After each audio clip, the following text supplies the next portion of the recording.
Hi friends, ఎలా ఉన్నారు? ఈరోజు మీకు టైలర్స్ గురించి ఒక చిన్న స్టోరీ చెప్తాను చూడండి. ఒకప్పుడు పూర్వకాలంలో ఆది మానవులు ఆకులు కట్టుకొని తిరిగేవాళ్ళు. అలాంటి మనుషులకి మంచి స్టైలిష్‌గా, అందంగా తయారు చేయటానికి టైలర్సే కారణం. టైలర్స్ బట్టలు రెడీ చేసి మంచి మంచి ఫ్యాషన్‌గా, స్టైలిష్‌గా మనిషిని తయారు చేశాడనమాట.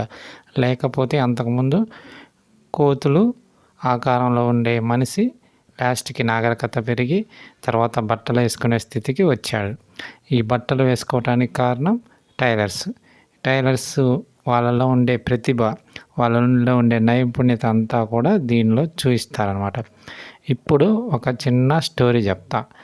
ఆ స్టోరీలో టైలర్ ఎంత తెలివిగా డీల్ చేశాడో ఆ స్టోరీలో ఇప్పుడు చూపిస్తా అనమాట, చెప్తాను. ఈ స్టోరీ ఏంటంటే కొన్ని కోతులు టైలర్స్ ఒక చిన్న బిజినెస్ చేసుకునే టైలర్స్ స్టోరీ అనమాట. ఓకేనా?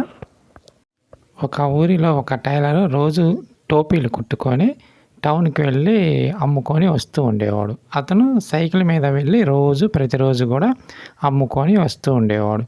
అలా వెళ్తూ ఉండగా మార్గ మధ్యంలో బాగా ఎండగా ఉంది. ఆ ఎండ తీవ్రతను తట్టుకోలేక ఒక చెట్టు కింద కాసేపు విశ్రాంతి తీసుకుందామని ఒక చెట్టు కింద ఆగి సైకిల్ అక్కడ పెట్టేసి ఆ చెట్టు కింద పడుకుంటాడు. ఇలా పడుకొని నిద్రపోతాడు. అలా నిద్రపోయిన తర్వాత అతను అస్సలు బాగా ఎండ దెబ్బకి మెలకువ లేకుండా నిద్రపోతాడనమాట. ఈ విధంగా నిద్రపోయినప్పుడు ఈ టోపీలన్నీ చెట్టు పైన ఉన్న కోతులు మొత్తం తీసుకొని వెళ్ళిపోతాయి. చెట్టు పైకి ఎక్కి కోతులన్నీ టోపీలు పెట్టుకొని కూర్చుంటాయి. తర్వాత నిద్ర లేచిన తర్వాత ఈ టైలరు ఇక్కడ పక్కన పెట్టిన టోపీల మూట చూసి ఖాళీగా ఉండేసరికి ఏమైనాయి అని ఆశ్చర్యపోయాడు. తర్వాత పైకి చూసేసరికి చెట్టు మీద కోతులు ఉన్నాయి. ఏం చేయాలా అని ఆలోచిస్తున్నాడు. ఈలోపు అతని తల మీద టోపీ తీసి కింద పెట్టేశాడు. అప్పుడు కోతులు కూడా ఆ తల మీద టోపీ తీసి కింద పెట్టాడు. ఇతనికి వెంటనే ఒక ఆలోచన వచ్చి మనం చేసేలా కోతులు కూడా చేస్తున్నాయని ఆ టోపీ తీసి కింద పడేశాడు. కోతులు కూడా ఆ టోపీలన్నీ తీసి కింద పడేసాయి.